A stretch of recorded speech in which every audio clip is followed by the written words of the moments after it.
So,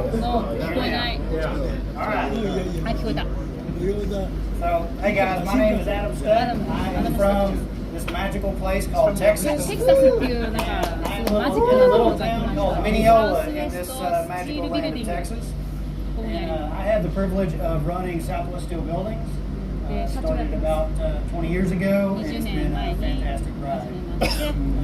Alright, so my hope is within the next 10 minutes that let's squeeze that in a little bit. I'm going off the screen here. My hope is that within the next 10 minutes that we can have a clear roadmap of what it takes to build a sustainable business. So in true lean fashion, I'm going to give you the points up front and you can walk out if you want to. So I believe that if we create a culture of better thinking, we have a compelling and shared vision, and we have a leadership structure that fully implements a mentor mindset, that we can build a sustainable business. So a little bit about me. Here's the thing, I love building. Since I was that years old, I've loved everything about building. This is a picture that my wife took of me when we were 16 years old. And apparently I was supposed to be paying attention to her, but I had some design in my head I had to get out and get on paper. And it must be genetic because this is my son at 3 years old. And this was on a concrete floor we were on, and just could not peel him away from this concrete floor. He just loves everything about building his hands and construction. So my passion for building has taken me all over the world. In 2011, I got connected with an organization called Lighthouse for Christ. They're a threefold mission. They have an eye hospital, Bible school, and a fellowship of churches. And like this one in the bottom right-hand corner, was able to go over there and help build church structures for some of these churches in the Kenyan countryside. Also, had been to Spain in 2018. Went to northern Spain and was able to help finish out a teaching room there, and set of stairs got washed out by some flooding. We were able to help rebuild that. And, you know, you guessed it, that little guy staring at the concrete hole has been all over the world with me as well. So here's the thing about my passion for building. One of the things I love most about building are my tools. This is a picture of my framing hammer. I would have brought it, but I didn't want to check anything, so you get a picture of it instead. I love my tools. Now this is a 21-ounce framing hammer. Most people get tired just holding it, much less swinging it all day. This is not one of those sissy hammers. This is one of those ones that kind of makes you want to grunt out loud a little bit whenever you pick it up. For you US guys, this makes sense. But you know, we all have that same thing with lean. There's one of those tools that we pick up, one of those things that we use, and that's kind of like our fantastic tool that we have. Kind of makes us feel like Superman, makes us want to grunt a little bit whenever we apply that particular thing. But you guys are not here to learn about new lean tools. This is the Leadership Summit, isn't it? You guys are here for more tools in your leadership toolbox. So in the line of creating a culture of better thinking, so Alexa, make my hammer go build something. And you all would say I'm pretty crazy for making that command, right? But how often do we do that with lean? Lean, go improve something. And we realize that's right. Paul said lean's all about people. So we adjust our command a little bit and we say, Bob, use lean, go improve something. And it nets about the same result as telling the hammer to improve it itself. We do not need dependent thinkers executing commands. We need independent thinkers using their God-given gifts to create better solutions. And for us in our organization, it is the challenge thinking that has led to better thinking. And better thinking comes from, in my opinion, better questions. So let me tell you a little story. This is Jeff. Jeff has been with me for 16 years. I was telling some of you guys this story earlier.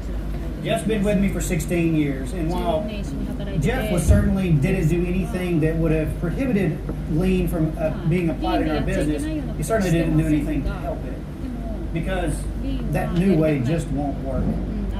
Anybody have any of those in your organization? Okay, I'm the only one. But here's the thing with Jeff. Jeff and I butted heads, not in a real confrontational way, but it was like, I just wanted Jeff just to try something new. And so there was one, in his particular line that he runs, he's the manager of, we really wanted to get one piece flow. We were doing batch work, and we really wanted to get one piece flow in this particular slit line he was working on, and it just wouldn't work in his mind. And so finally, after going back and forth, I simply come up with a better question. What if we just ran the experiment? And then let's let the results guide our next steps. Are you willing to at least do that? And he was like, yeah, I'm willing to do that. And lo and behold, we ran the experiment and it worked. And just that little bit of a question change. Now I could have commanded him as the owner of the company, implement this thing. But do you know how successful that implementation would have been? It wouldn't have stuck at all. Because we're not after behavior modification, are we? We're truly trying to introduce a new way of thinking. And what we're asking most people to do is atrophy. The world is screaming, let me do it for you. Be lazy, pay us to do this thing for you. And we're actually asking people to engage their brains, which the rest of the world is not supporting. So shared vision, having a compelling and shared vision. I've talked to companies all over the world, and one of my favorite questions is to ask one of their leaders, why does the owner choose to turn the lights on every day? Why don't they just take the money and go do something else with it? And I get one of two responses back. One, I have no clue. Or two, it's about making the owner's money. And I'm sorry, but that's just not a compelling reason for your team to really get excited about doing anything. So my question to you is, does your team know your why? I saw Jack's why in there. What is his purpose?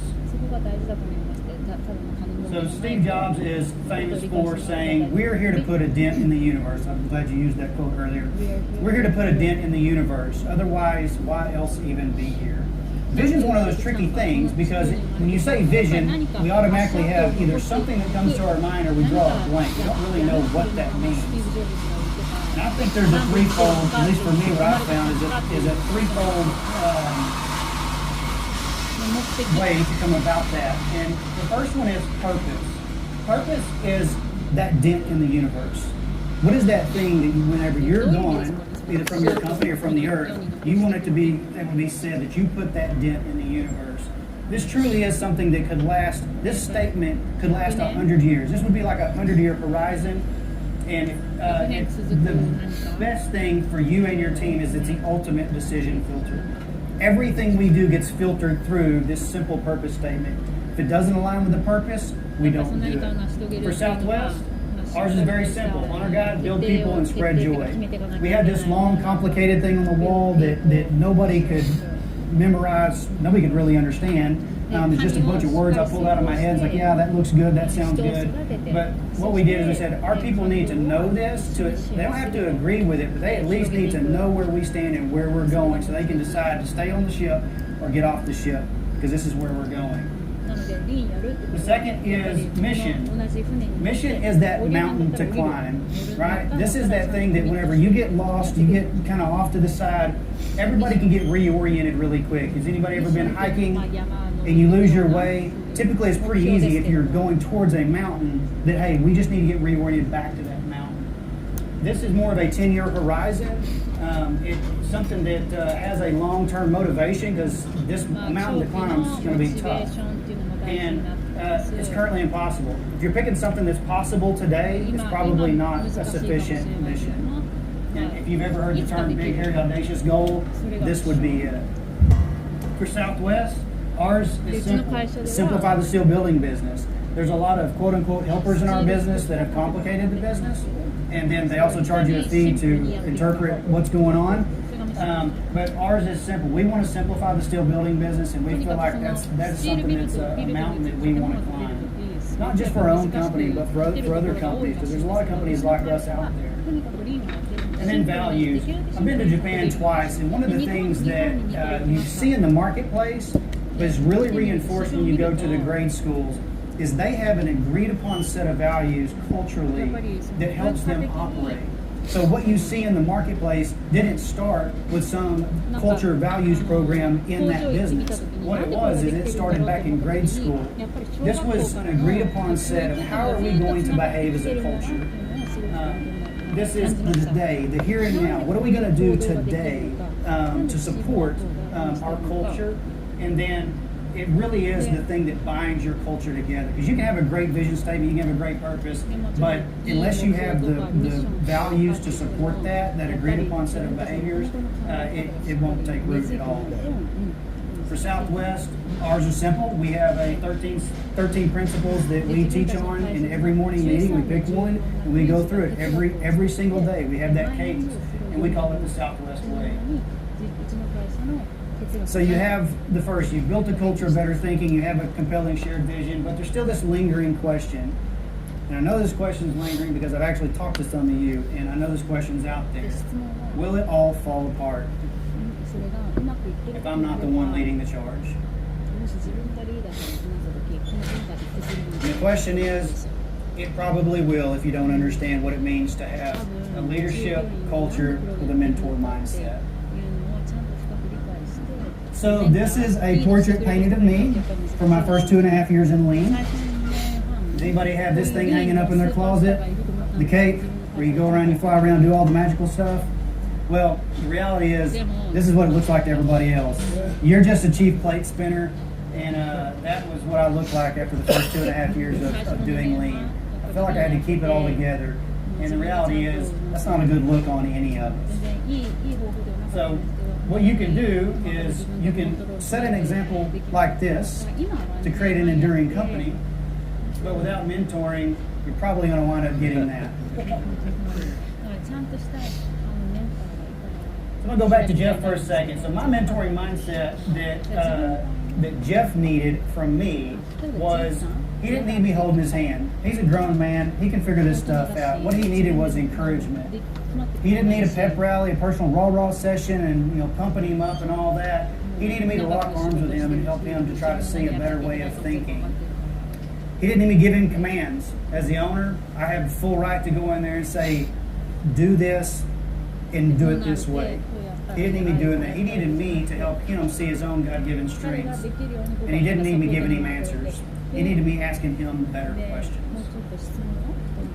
So I'm going to tell you my mentoring mistakes. I'm going to try to make it as concise as possible.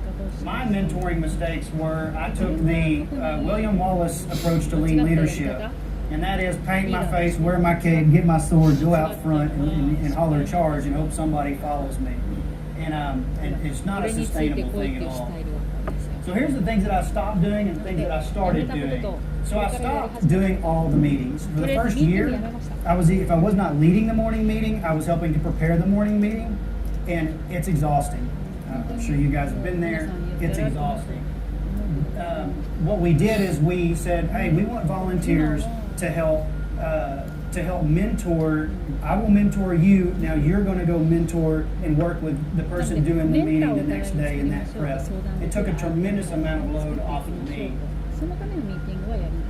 If you have answers and you continue to give them, guess what you're going to get? Questions. So I stopped giving all the answers and I started asking better questions. We actually, something that I really was passionate about is we started a leadership development class. It was open to everybody. So it was no restriction. Anybody wanted to come. This was an after hours deal or before hours deal. But I was the one doing all the prep on that. And while I loved it, it wasn't sustainable because I just didn't have the energy to do that and everything else. So what I did is I took that same time that we were doing for the leadership development class for all, and I said, I'm going to just put it into my leaders, and I'm going to teach them how to mentor. I'm going to mentor them on how to mentor the rest of the company. That's a sustainable model. And then lastly, I was focused on everything. I was wearing the cape, and I'm missing some words there, guys. Sorry about that. There you go. What I did is I allowed my leaders to take ownership of their people and their areas and let the results be what they may. Has anybody ever heard the term luck favors the persistent? This is a picture of me and my oldest son several years ago, and we had been fishing this spot for about 2 hours, and we were just about to pack it in, and he refused to give up. And lo and behold, we're just about to put it in, pack it up, and we hear this truck backing down the ramp. And what do you know? It's the local fish hatchery. And he's got a fishing pole, there's a truck full of fish. Right? Certainly put a smile on this young man's face. I would say that lean favors the persistent. Just like this gorge was cut in the passage of time, in the passage of water, if we use the tools at our disposal, all of them, the stuff you're learning about today, all of the things in our lean toolkit, but we also have to apply solid lean leadership tools over an extended period of time. And I believe if we do that and we're persistent with that over a long period of time, that just like this impossible thing was done to cut this gorge, you can cut that gorge in your own business and create that sustainable leadership model that will help the business sustain beyond you. So summing it up, culture of better thinking, a compelling and shared vision, and a leadership structure that understands the mentor mindset. I think we can build sustainable businesses. But here's my challenge to you. So show of hands, who's taking ownership of mentoring their own replacement? Great. What does that look like? What does that mean for you and your company? And I would say it's fantastic if you have your replacement figured out. Does your leadership team, are they mentoring their replacements? And that would be my challenge to you, is if you've not done that, take it to the next level, because that's what will build a sustainable business over a long period of time. It's not that you did your job and mentored your replacement, but your entire leadership structure is mentoring their teams and understanding what it means to mentor their replacements. Thank you. Your replacement, right? Have you started, because I'm doing that with me, but I'm not, my replacement is not mentoring their replacement. Are you at that level? No. Yeah. That is what we're in the, well, I say no, it's not complete, Yeah. but yes, they are starting to. Our leadership team is starting to realize the importance of replacing themselves. And it's more because we're thinking about the next person. Because we want to build a sustainable business that if all of a sudden we're all taken out in a plane ride going to a conference one day, that all of our team members still have a job, still have a place to work and provide for their families. Well, I know that from watching this, I think to myself, I'm definitely working hard on my replacement. But I don't know that Lucas is working on his, I don't know that my son is working on his, which I think is the charge that I have from this, and I think it's excellent. Thank you. Does your 1, 2, check. Does your entire team know who your replacement is? Like, is it defined? And if so, how are you doing that? Because in my mind, there's potential for that person to not make the learning curve that you need them to make. So does that question make sense? It does. And so caveat here is, so I was mentoring our replacement, and then they left. So we talk about a punch in the gut. Yeah. And It's so, happened to me a few times. Yeah, so that's a real punch in the gut. But the reality is that if you're not, you have, that's a risk you have to take. And I don't know. I think it would be up to how your organizations are. You know, some people want, like Warren Buffett doesn't, for the many years he didn't want people to know who his replacement was going to be, because that's what he needed. I think there's value in that, but I think there may be also some risk in that. If you wind up in a situation like mine where you pour your heart and soul into somebody and they decide, hey, we're gonna go somewhere else. But you are defining that for your whole team. Like, this is my replacement that I'm training up. I don't know that I put it in those words. Maybe I should. Maybe I should. Adam, so when you're working with your mentorship, are you working one-on-one or as a group? And if you're working one-on-one or as a group, what material, how are you transferring that knowledge or that experience to them? So I'm doing both ways. So we meet as a group every, we call it the Managing Leaders meeting. So it's my group of leaders that not only do I want to mentor them personally, but I want them to be able to cross-mentor each other. Because there may be something that I'm not available for, but somebody has experience in, so it's a kind of mentorship yokotan, if you will. But yes, I'm also working with them one-on-one, and I'm not using material. What do they need? What do you struggle? My question is, what are you struggling with right now? What are you struggling with to lead your team? And that's what I'm working on. That's what I'm working on with them about. It doesn't do any good for me to work on some planned thing whenever that doesn't have value. Is it a weekly meeting? How often? Twice a month on the group, but once a week I'm checking in with the individuals that I'm mentoring. Excellent. Good, very good. I misheard, but did they fully understand that that's what your intentions were? That you're a mentor meant to take over from you? Yes.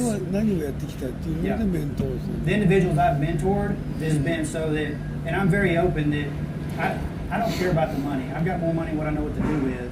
I don't need stuff. I lived in the same house I lived in when my kids were that tall and there wasn't enough space, and so I don't. My thing is I want what we do to last beyond us and have that dent in the universe thing. Again, our purpose is honor God, build people, spread joy. That has nothing to do with the steel building business. We can be making software. We can be doing anything.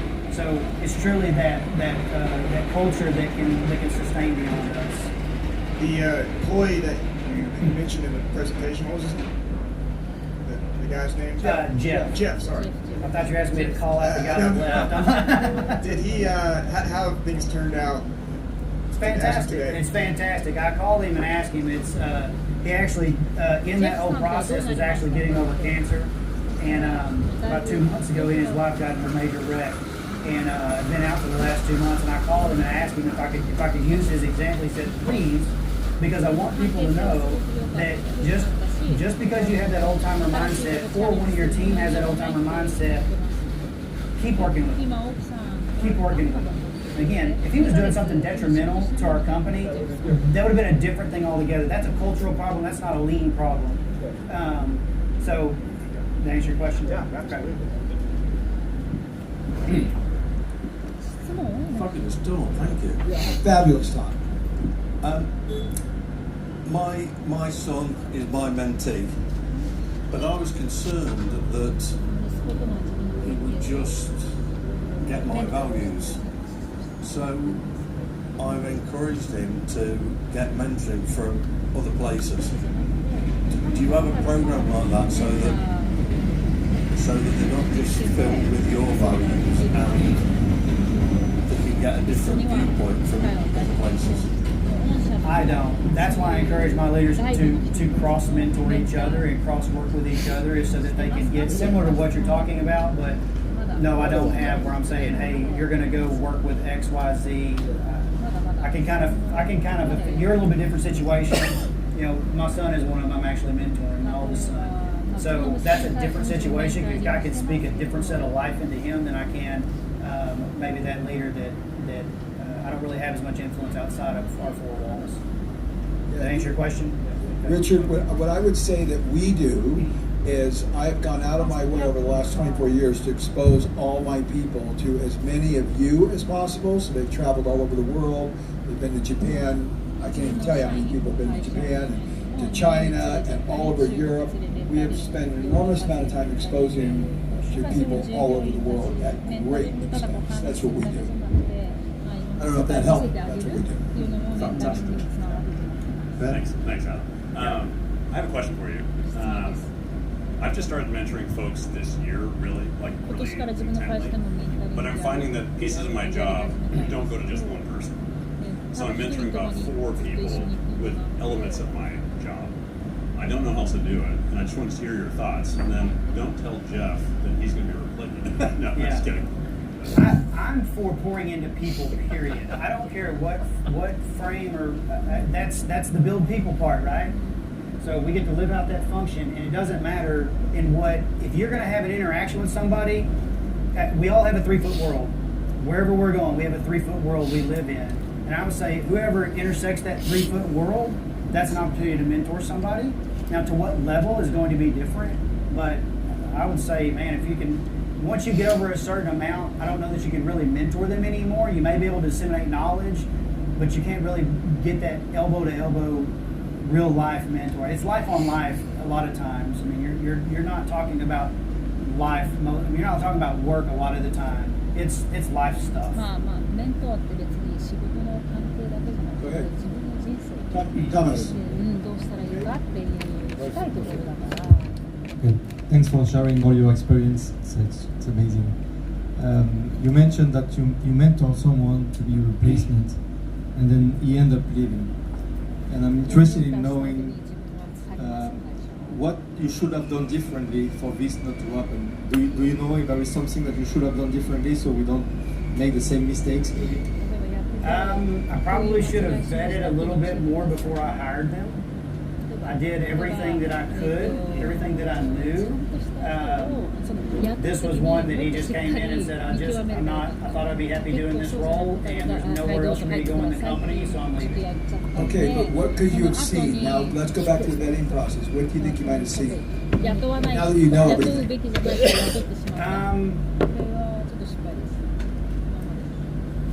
I may have relied a little bit too much on their past experience, and I did every due diligence step I could possibly do. So I have no regrets or things that I should have done different then. What I could do better next time is probably formulate better questions to ask the people, and maybe Like, give me 3 questions. well, I would send those to people downstream from them, and not their bosses, but people that work for them. I think that was probably my flaw. Is I didn't. Give me an example. Well, people that they had managed or mentored in the past. What what was your experience managing you? What were they like as a boss? To see if they truly cared about people. And I feel like this individual particularly did care about people. I just don't know that he was bought into everything that we were doing, like you said he was. So as far as other questions, So I think the big question is, because I've been burned by this myself, right? So I just want to know, when you say he said he was bought into the whole thing, but he really wasn't. Yeah. What was the telltale sign now in retrospect, in hindsight? I'm handing in my resignation. The telltale sign, I don't know. This particular individual is really good about showing up and doing the thing. And Well, here's what I would say, because I've been burned so many times by this, it's unbelievable. I led with hope. I led with, I think he'll work out. I hope he works out, instead of like, oh yeah, he's the right guy. Yeah. Well, I'll tell you, I came to an interesting point, because about 6 months before this particular gentleman left, I had that gut in my feeling something wasn't right, and I could have either asked him about it or not ask him about it. I chose not to ask him about it because I wanted to not to affect me pouring into him, and it's kind of one of those things you have to make that choice. But now, would you have asked him about it now with everything you know? I don't know that I would, because it would have affected me more. I would have spent 6 months lost worrying about him instead of pouring into the rest of the people around me. It's a mental thing. Wouldn't you have just cut it off though? If you saw that something was going right, but I now, in all the mistakes I've made, I would have cut it off immediately. I knew exactly what was going on. I don't know that I would have got the clear answer. I think I would have got enough fuzzy to cause me just to question everything. Anyway, it's a specific thing. Got it. Yeah. Go ahead. Okay. I think oftentimes, we do get worried about that with leadership and training. And one of the questions I'm sure we've all heard is, what if we train them and they leave? Or on the other side of that question, what if we don't and they stay? I think that's a scarier thing. Yeah, okay, you lost your replacement, but in the meantime, you started building a leadership pipeline, and that's kind of exactly what you're presenting on. We're trying to build a culture of it. We're not trying to win on a certain horse. No, for sure. Right?